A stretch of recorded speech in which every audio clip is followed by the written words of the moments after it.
Hello, नमस्कार, आदाब, सत श्री अकाल। स्वागत करती हूँ फिर से आप सभी लोगों का जो लगातार आप वीडियोस को देख रहे हैं, इतना पसंद कर रहे हैं, इतनी तारीफ़ कर रहे हैं। मैं आपका तहे दिल से शुक्रिया अदा करती हूँ। और थोड़ा सा किसी किसी वीडियोस में मेरा रुख जो है सख्त है, क्योंकि सब्जेक्ट्स ही कुछ ऐसा है जिसमें मैंने आपको कश्मीर की हालत के बारे में बात की थी, जिसमें चीन की हालत के बारे में बात की, चीन की जो सीमा पे हालत है उसके बारे में बात की थी। ऐसा लगता है दोस्तों कि क्या अखंड भारत का सपना देखने वाले हमारे हज़ारों लाखों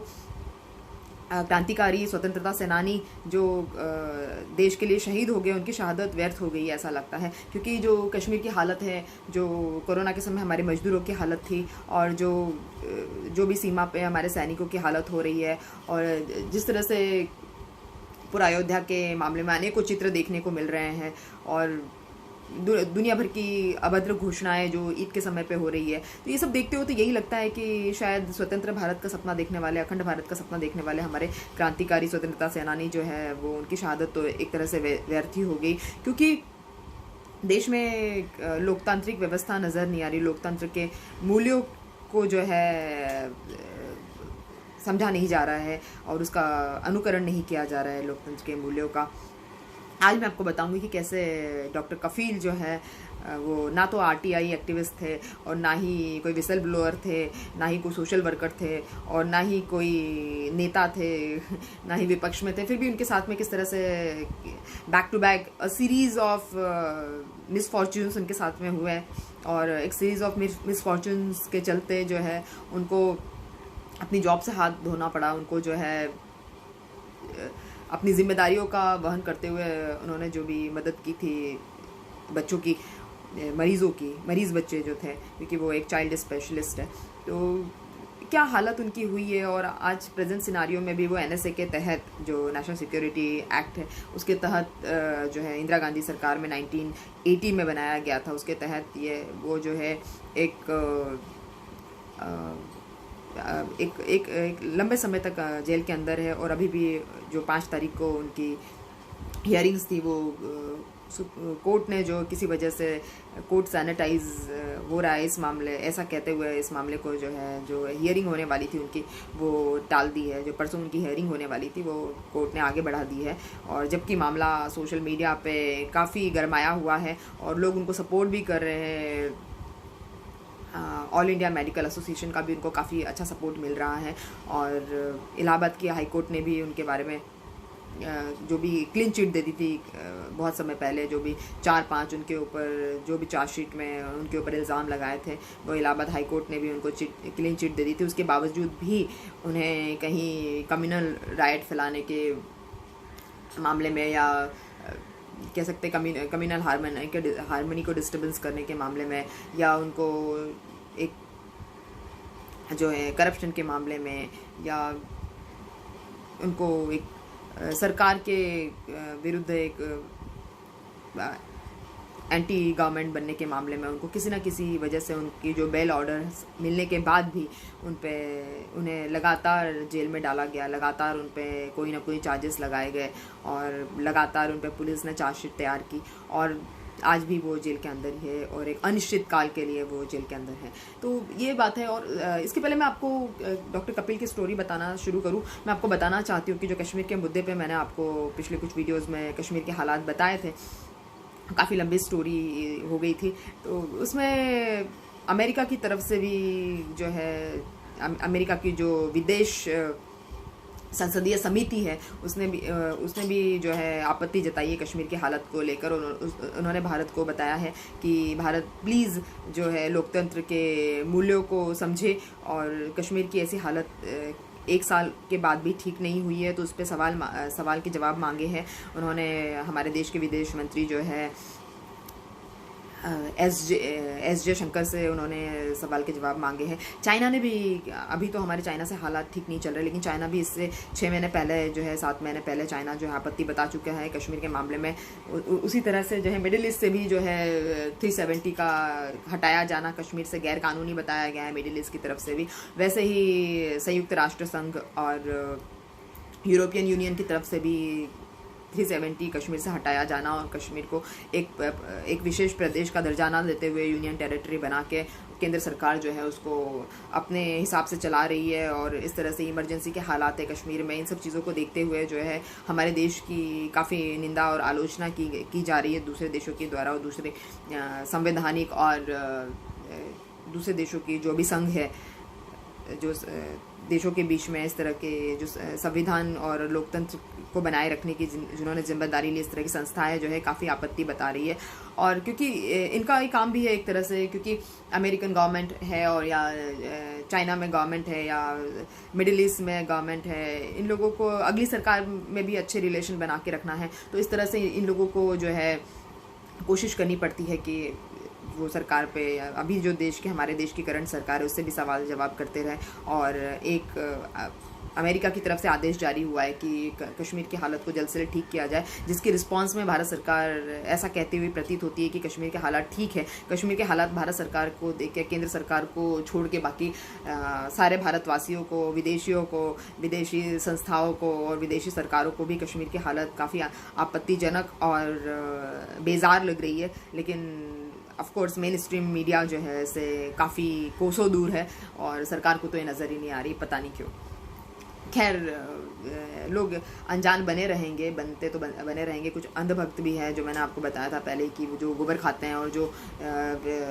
सैकड़ों लाखों परेशानियों के बावजूद भी लाखों परेशानियों के बावजूद भी वो जो है सरकार के फेवर में बने हुए हैं। उनसे भी मेरी दरख्वास्त है कि प्लीज़ मेरे वीडियोस को शेयर करें और ज़्यादा से ज़्यादा लाइक करें, ताकि जो भी जानकारी मैं आप तक पहुंचा रही हूँ वो सभी लोगों तक पहुंचे और एक हम बुद्धिजीवी समाज का निर्माण कर सके और हम एक बुद्धिजीवी समुदाय को बढ़ावा दे सके। बुद्धिजीवी लोगों का एक हम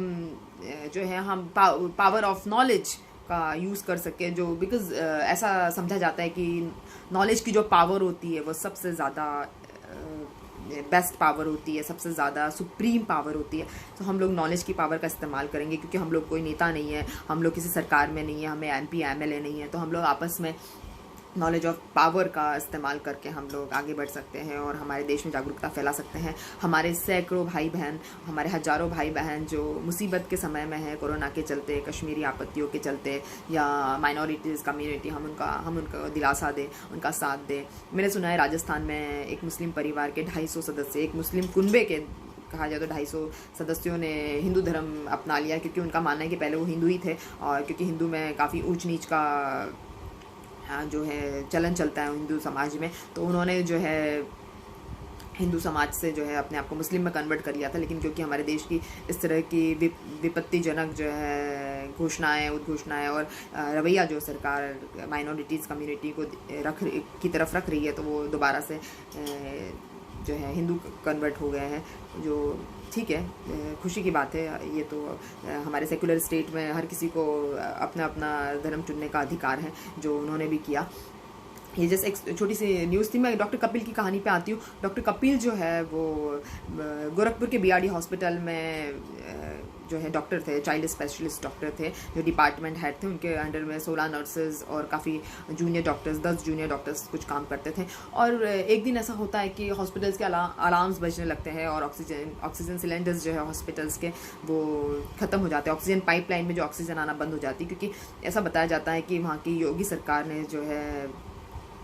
जो पुष्पा सेल्स करके कंपनी है जो ऑक्सीजन सप्लाई करती थी, उसको पैसे नहीं दी, काफ़ी समय से पेमेंट नहीं हुई, तो पेमेंट के चलते जो है वहाँ पर ऑक्सीजन सप्लाई पाइपलाइन में आना बंद हो गई। और वो जो वार्ड था, स्पेशल वार्ड था, वो AES के चिल्ड्रन बच्चों का था। AES चिल्ड्रन जो होते हैं, जो एक्यूट एन्सेफेलाइटिस सिंड्रोम होता है, एक्यूट एन्सेफेलाइटिस जो सिंड्रोम होता है, वो बच्चों में एक मानसिक बीमारी और मानसिक विकृति के चलते होता है, जो बहुत ही खतरनाक बीमारी होती है, जिससे बच्चों का दिमाग काम करना बंद कर देता है। इसलिए ऑक्सीजन की उनको ज़रूरत पड़ती है ज़िंदा रहने के लिए। जब ऑक्सीजन की कमी हो गई तो वहाँ पर हॉस्पिटल्स में कुछ सिलेंडर्स थे, लेकिन हॉस्पिटल्स के स्टाफ को पता था, उस पर्टिकुलर वार्ड के स्टाफ को पता था कि यह सिलेंडर्स जो है 2 घंटे और चल सकते हैं।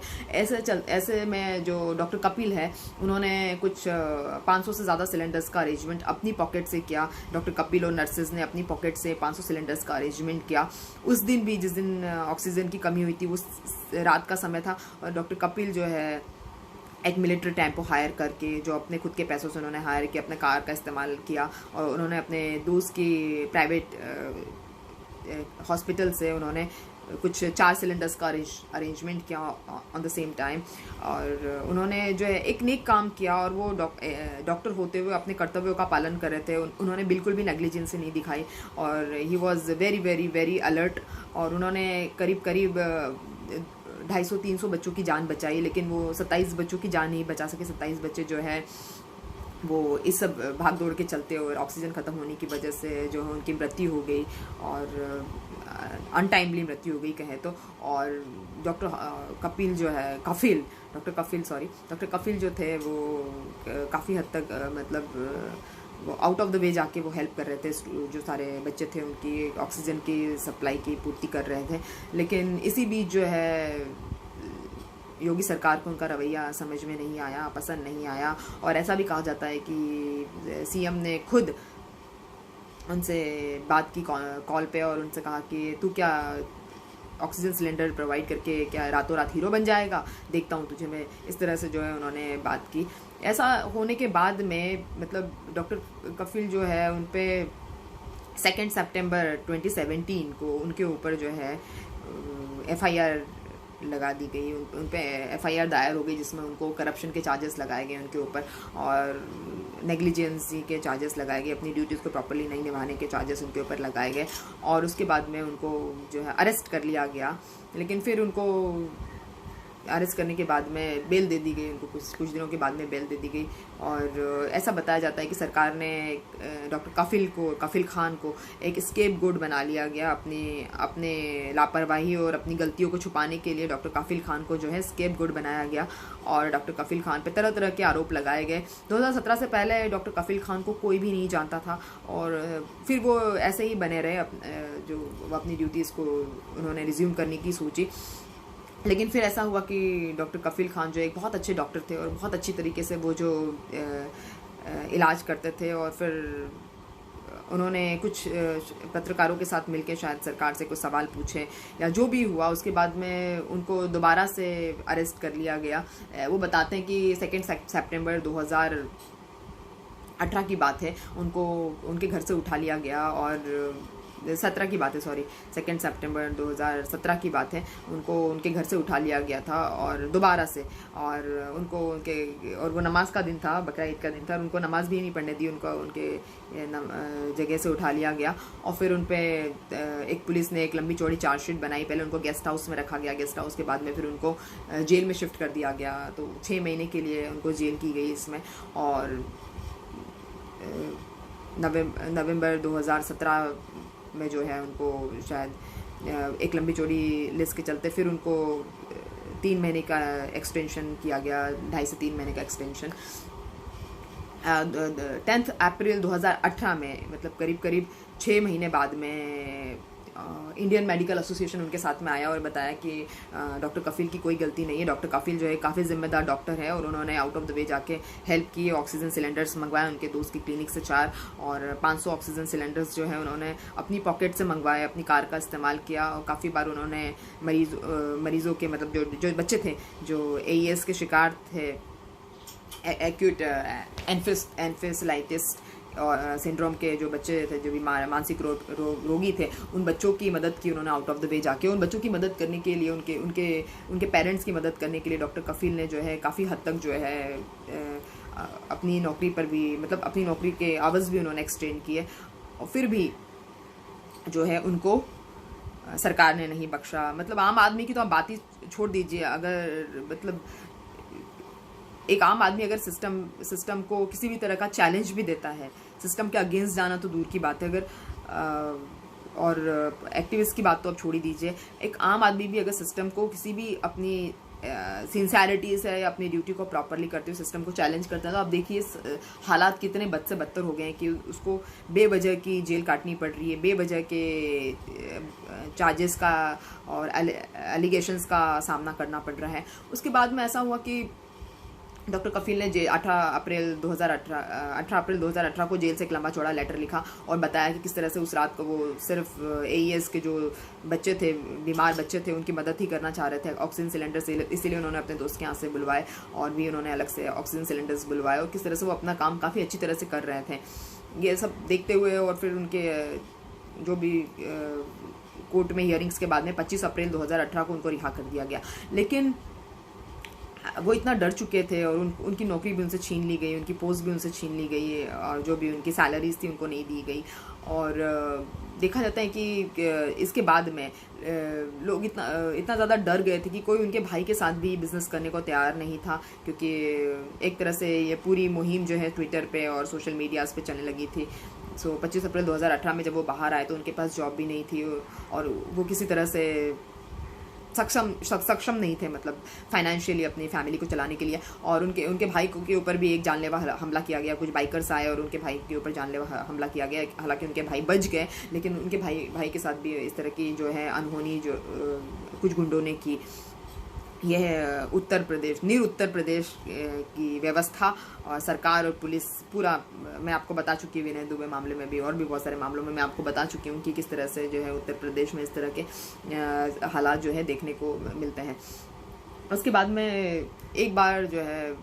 RTI एक्टिविस्ट ने भी उनके खिलाफ जांच डाली हुई थी, संजय शर्मा साहब ने, जो भी क्लियर हुई, जो उनको बेगुनाह बताती है, जो भी मतलब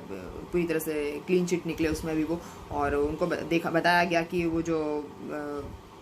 उनके ऊपर एलिगेशंस थे वो ज़बरदस्ती के एलिगेशंस थे और उनके किसी भी एलिगेशंस जो है उनके ऊपर साबित नहीं होते हैं, इसलिए डॉक्टर कफील को पूरी तरह से रिहा कर दिया गया। उसके बाद ऐसा हुआ कि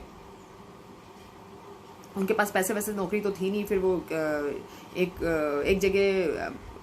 बहराइच करके जिला है, बहराइच जिले में एक मिस्ट्री फीवर आया बच्चों को, बहराइच करके, जैसे अभी बिहार में चमचम फीवर आया था, तो बहराइच जिले में बच्चों को मिस्ट्री फीवर आया, जहाँ पर वो बच्चों को देखने के लिए गए, क्योंकि वो चाइल्ड स्पेशलिस्ट है, पीडियाट्रिशियन है, तो वो देखने के लिए गए बच्चों को। और फिर उसके बाद में जब वो गए वहाँ पर तो उन्होंने 22 सितंबर की बात है, 22 नवंबर की बात है और 2018 की बात है, वो गए बच्चों को देखने के लिए, जहाँ पर उनको दोबारा से जो है अरेस्ट कर लिया गया उनको, और ये पुलिस द्वारा अरेस्ट कर लिया, गोरखपुर पुलिस द्वारा अरेस्ट कर लिया गया उनको। और ये बताया गया कि इनका एक फ्रॉड बैंक अकाउंट है जिसमें 2 लाख करोड़ का जो है उसमें ट्रांजैक्शन है, और दुनिया भर की बातें उनके बारे में बता के उनको अरेस्ट कर लिया गया। फिर उनको कोर्ट से जो है 3 दिन के बाद में रिहा कर लिया गया। उसके बाद में फिर दोबारा से उनको एक बार जब वो किसी इंस्टीट्यूट में AMU में, आई थिंक AMU में भाषण देने के लिए गए थे 27 नवंबर के आसपास। तो उनको फिर जब वो भाषण देने गए तो उन्होंने बताया कि जो मोटा भाई है वो हिंदू मुस्लिम बनना सिखाते हैं, उनको देश के कॉन्स्टिट्यूशन में उनका विश्वास नहीं है और उनको किसी तरह का कॉन्स्टिट्यूशन पता नहीं है। और जो भी उन्होंने अमित शाह जी के बारे में देखा जाए साफ तौर पे बातें की, तो ये देखते हुए उनको फ़ौरन गिरफ्तार कर लिया गया और उन पर कम्युनल हार्मोनी को डिस्टर्ब करने का, उनको तीसरी बार उनको जो है गिरफ्तार कर लिया गया, उनको कम्युनल हार्मोनी को डिस्टर्ब करने के चार्जेस लगाए गए। उनको स्पीच जो है उन्होंने जो है CAB के खिलाफ, सिटीज़न अमेंडमेंट बिल के खिलाफ जो उन्होंने स्पीच दी थी, उनको एंटी नेशनल करार कर दे दिया गया उनको, और फिर से उनको 1 साल के लिए जो है जेल में रखा गया, जहाँ से उन्होंने जेल से लेटर भी लिखा और ये बताया कि जहाँ पे उनको मथुरा जेल में रखा गया है वहाँ पर किस तरह के हालात है और किस तरह की वहाँ पर हाइजीन की प्रॉब्लम्स है। और एक जेल के बाथरूम को 150 कैदी यूज़ करते हैं और जो जितने भी कैदी यूज़ करते हैं वो वहाँ पे पेशाब की बदबू आती रहती है, और एक तरह से एक लिविंग हेल है जो जेल है, जहाँ पर एक अमानवीयता फिर से दोबारा से देखने को मिलती है। बाहर अगर आप आपका काम कर रहे हो तो आप अमानवीयता है ही है, लेकिन अब जेल में भी अगर आप जा रहे हैं अपना काम कर रहे हो तो भी अमानवीयता है। उसके बाद में 13 फेब 2020 को उनके बेल ऑर्डर्स आ गए लेकिन फिर भी उनको जो है कोर्ट के बेल ऑर्डर्स आने के बाद भी उनको जो है यूपी गवर्नमेंट ने उनको रिहा नहीं किया, जबकि उन पे एनएसए लगा दिया। एनएसए आपको पता होगा, मैंने अब जैसे आपको बताया, इंदिरा गांधी के समय पे बना हुआ कानून है जिसमें आप प्रिवेंटिव डिटेंशन कर सकते हैं किसी भी इंसान का, जो आपको अगर जेल के अंदर रखना हो किसी भी सिटीज़न को, या किसी हुड़दंग फैलाने के मामले में, या आतंकवाद फैलाने के मामले में, या कम्युनलिज्म फैलाने के मामले में। तो इसी तरह से उनको उन पर एनएसए लगाया गया जिसमें वो तीन महीने तक अंदर रह सकते थे, लेकिन फिर उनका जो है तीन महीने का कार्यकाल और उनका बढ़ा दिया गया है। और जहाँ से उन्होंने 18 मार्च या 19 मार्च को इसी साल जो कोरोना के समय में उन्होंने मोदी जी को लेटर भी लिखा था, और उस लेटर में उन्होंने बताया था कि उनको रिहा किया जाए क्योंकि उनके 3 महीने कंप्लीट हो गए हैं और वो बाहर जाके इस कोरोना काल में, खासकर बच्चों को कोरोना बहुत जल्दी अफेक्ट करता है, तो वो कोरोना काल में बच्चों की सेवा करना चाहते हैं, देश की सेवा करना चाहते हैं। लेकिन मोदी गवर्नमेंट ने उनकी कोई अर्जी नहीं सुनी और उसके बाद भी अभी भी वो जो है जेल में ही है। अभी 5 तारीख को उनकी हियरिंग थी, लेकिन अनफॉर्चुनेटली वो भी अब टल गई है, अनिश्चित काल के लिए वो जेल में बंद है। तो दोस्तों, ये तो परिदृश्य है पूरा की पूरा जो हमारे देश में अच्छा काम करने वालों को, मेहनती लोगों को, साहसी लोगों को, एडवेंचरस लोगों को भुगतना पड़ता है। हमारे यहाँ पर तो बेवकूफ़ों और मूर्खों की ही दुनिया जो है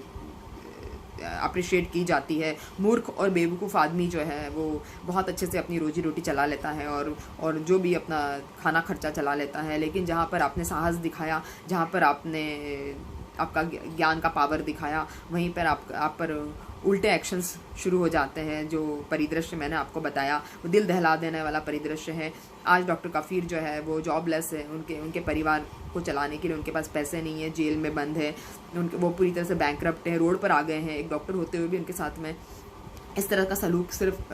उन्होंने सरकार की अनदेखी को उन्होंने जो